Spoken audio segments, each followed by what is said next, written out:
카메라 연기는 촬영 감독의 어깨에서 연기의 반 이상이 나오는 거예요. 대한민국 또는 전 세계 그 어느 배우에게든 한번 물어보세요. 당신의 연기는 카메라 앞에서 완벽히 당신 혼자 연기한 완성품인가? 전 세계 그 어떤 배우도 내가 그 훌륭한 남들이 감동받았던 그 연기는 오직 내가 한 나의 연기다 라고 말하는 사람은 찾기 힘들 거예요. 그건 진실이 아니기 때문에. 일반 관객이 볼 때는 그 화면 속에 보이는 누구누구 배우만 보였겠지만 그 연기의 완성은 배우와 카메라와 촬영 감독 이 셋의 트라이앵글이 맞았기 때문에 가능했던 거예요. 안녕하세요. 반갑습니다.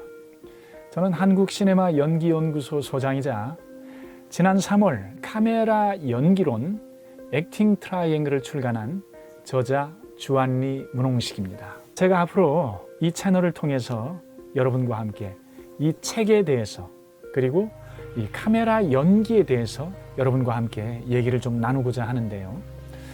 제가 이 촬영 중인 이곳은 저희 집에서 제가 사용하는 서재입니다. 지금 시간은 지금 밤 11시가 조금 넘었고요. 그런데 낮에 제가 저희 연구소에서 촬영을 하게 되면 여러 가지 절차나 좀 복잡한 문제들이 있어서 앞으로 이 시간을 주로 좀 제가 이용하려고 합니다.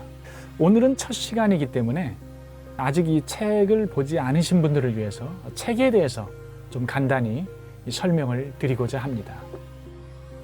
배우와 감독을 위한 카메라 연기론 액팅 트라이앵글 주한리 문홍식 이담북스에서 나왔고요. 이 책 표지 앞부분을 보시면은 이 상단에 저희 연구소 이름이 있는데요.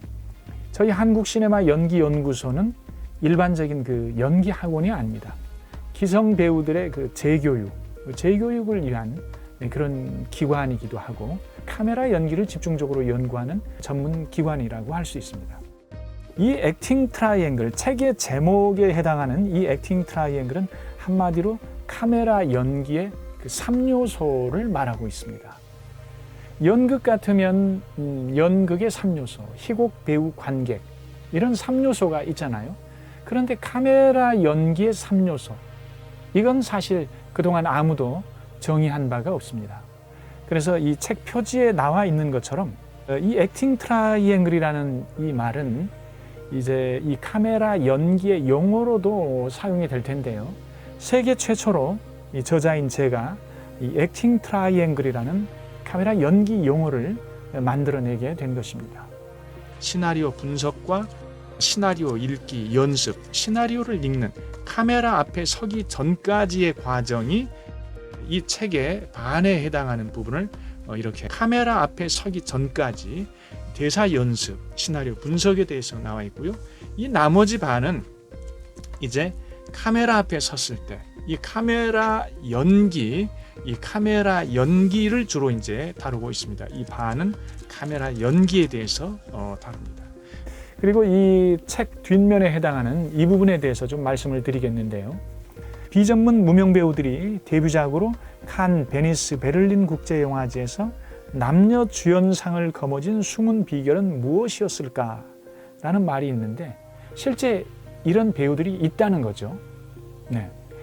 비전문 배우라고 하면 직업적인 배우가 아니었던 사람들, 또 연기 훈련을 전혀 받아본 적이 없는 사람들, 이런 분들이 첫 번째 출연한 작품에서 그것도 세계 3대 영화제에 해당하는 칸, 베니스, 베를린 이런 이제 영화제에서 남녀 주연상을 거머쥔 일들이 좀 반복되었다는 거죠.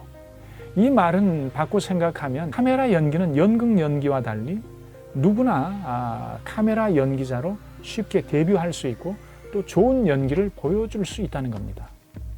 지금 이제 기존에 활동하던 이 전문 배우분들께서 당신 지금 무슨 소리를 하는 거냐? 카메라 연기가 그렇게 쉽다는 말이냐? 지금 이제 이런 반론을 이제 하시는 분들이 계실 텐데요. 2004년도에 아무도 모른다라는 그 영화를 통해서 일본의 14세 소년이 칸 영화제에서 최연소 남우주연상을 받은 적이 있습니다. 그때 2004년도는 최민식 배우가 등장하는 그 올드보이가 칸 경쟁에 함께 올랐던 그 시기죠. 그런데 일본의 14세 소년 이 야기라 유야는 연기학원 근처에도 가보지 않은, 연기라고는 엑스트라로도 활동해 본 적이 없는 그런 아주 비전문, 아주 평범한 그런 소년에 불과했는데 친구를 따라서 그 영화 오디션에 지원을 하게 됩니다.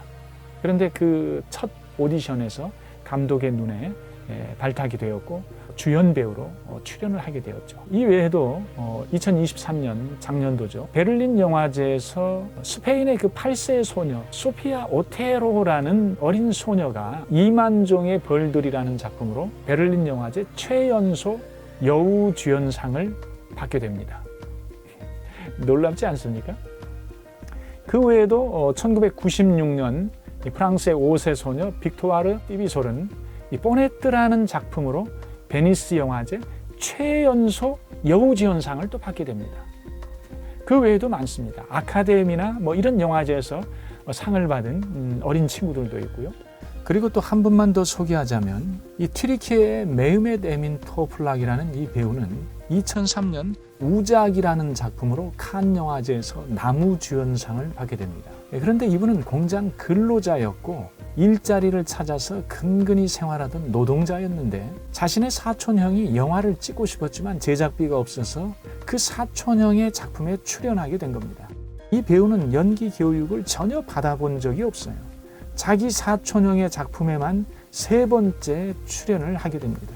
그런데 결국 그 3번째 작품으로 칸 영화제에서 남우주연상을 받게 됩니다.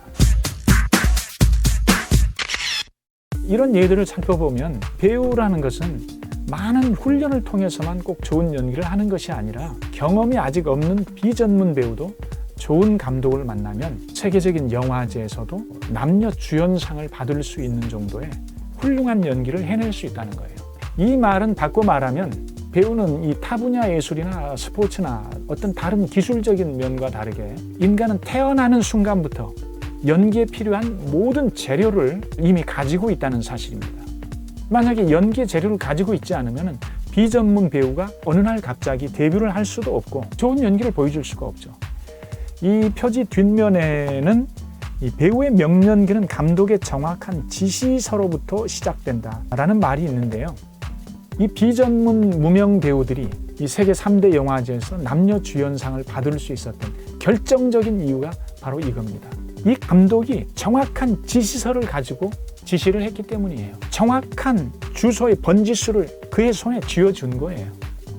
그들은 뭐 연기 학교나 연기 학원 근처, 뭐 연극, 극단 이런 근처에 가보지도 않은 배우들이 많아요. 훈련을 받아서 연기상을 받는다면 연기상 하나를 받기 위해서 수많은 훈련을 받아야 돼요. 몇 년 이상 연기 훈련 받지 않은 사람은 출연할 자격조차도 없는 거죠. 아까 제가 그 일본의 14세 소년이 그 2004년도에 칸 남우주연상, 최연소 남우주연상을 받았다고 했는데요. 최근 그 우리나라 그 송강호 배우가 칸 남우주연상을 한국 배우로서 최초로 받았습니다. 그 송강호 배우 하면 뭐 우리나라의 국보급 배우죠.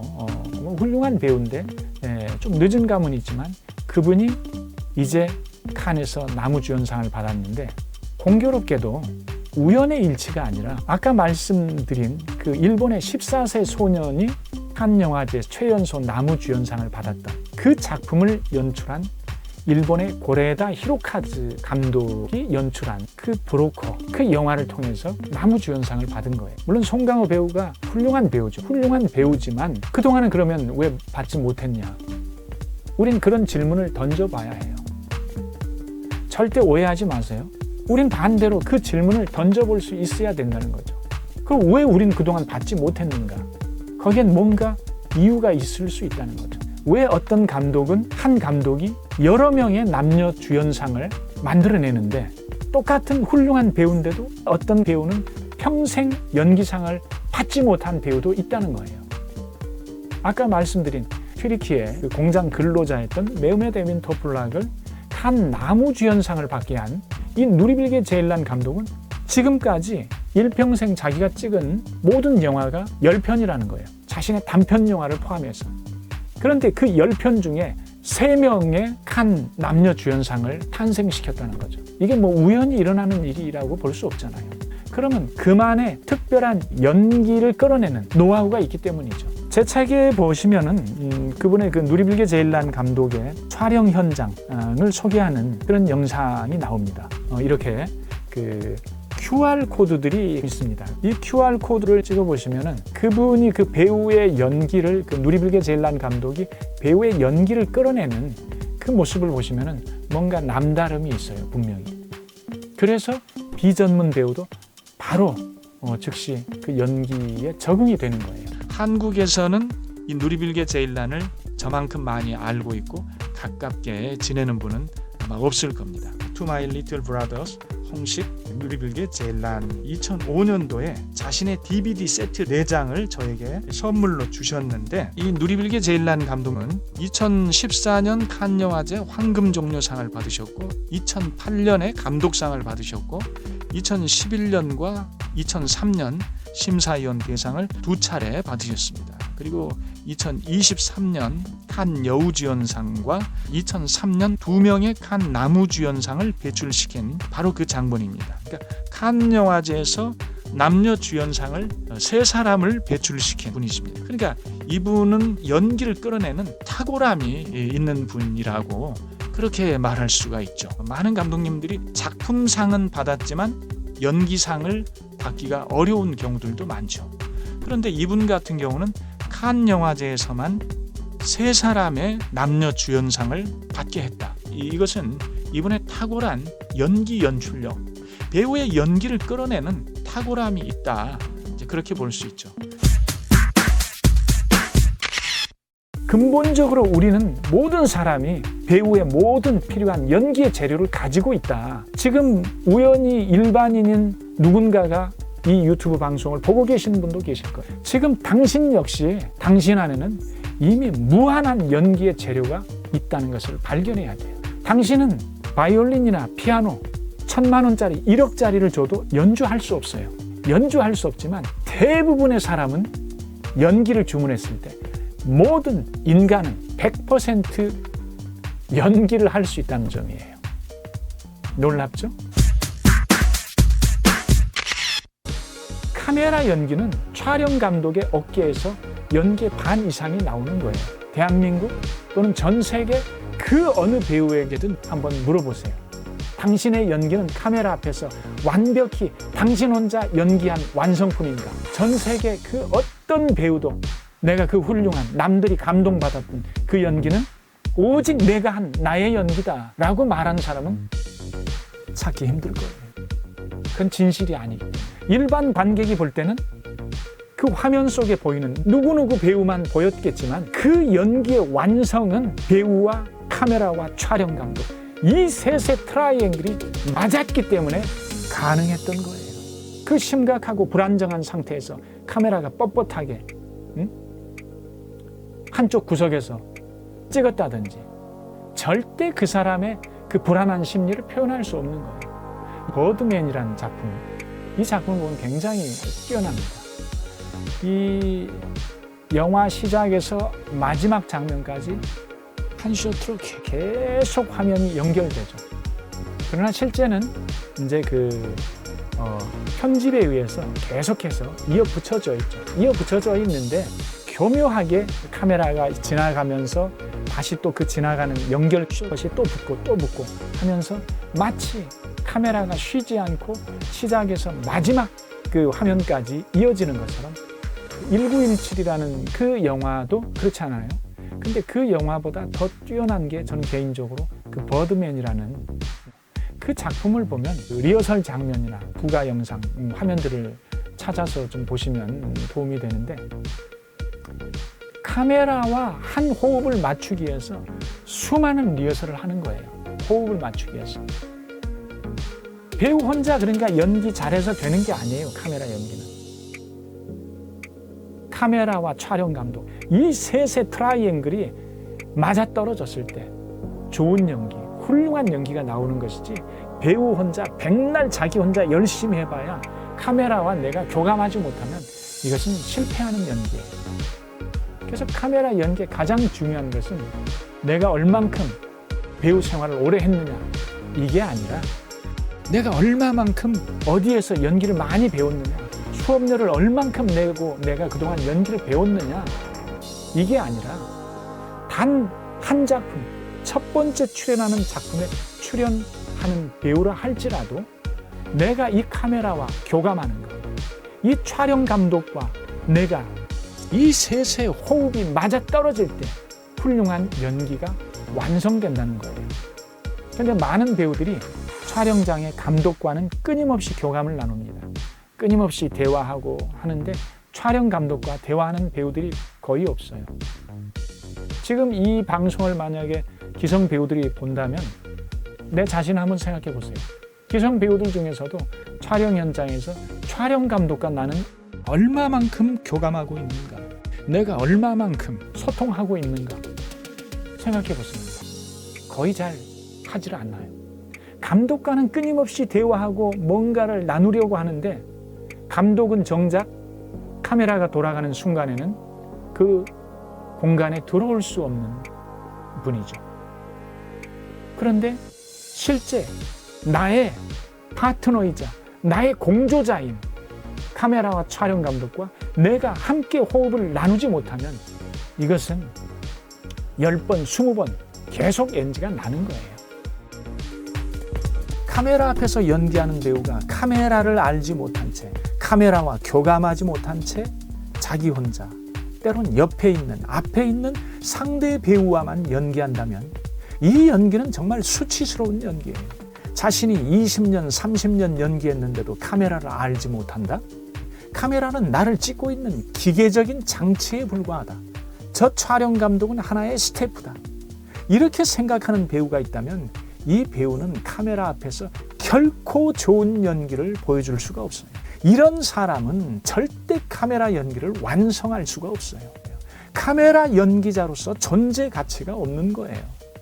남의 뒤에서 병풍의 역할밖에 할 수 없는 거죠. 근데 많은 배우에게 당신 카메라를 아십니까? 라고 물어보면 이 대부분의 배우들이 내가 수십 년 연기해 왔는데 카메라를 왜 모르겠냐? 나 카메라 잘한다. 이렇게 대답하는 배우들이 있더라는 거죠. 그러나 그분들이 아는 카메라는 자신의 연기를 찍고 있는, 녹화를 하고 있는 단순한 기계적인 카메라인 것이죠. 내가 카메라와 어떤 교신을 하는 것과 같이 내가 카메라와 교감하지 못한 상태에서 앞에 있는, 옆에 있는 상대 배우와만 연기한다는 것은 카메라 배우로서 영화나 TV에서 절대 좋은 연기를 보여줄 수 없다는 거예요.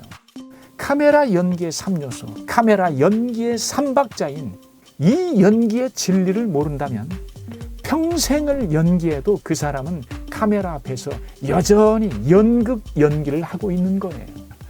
오늘은 여기까지 일단 얘기를 마무리하도록 하겠습니다. 여러분 또 다음 얘기가 궁금하시다면 구독과 좋아요 눌러주시고요. 또 여러분 다음 시간에 뵙겠습니다. 감사합니다.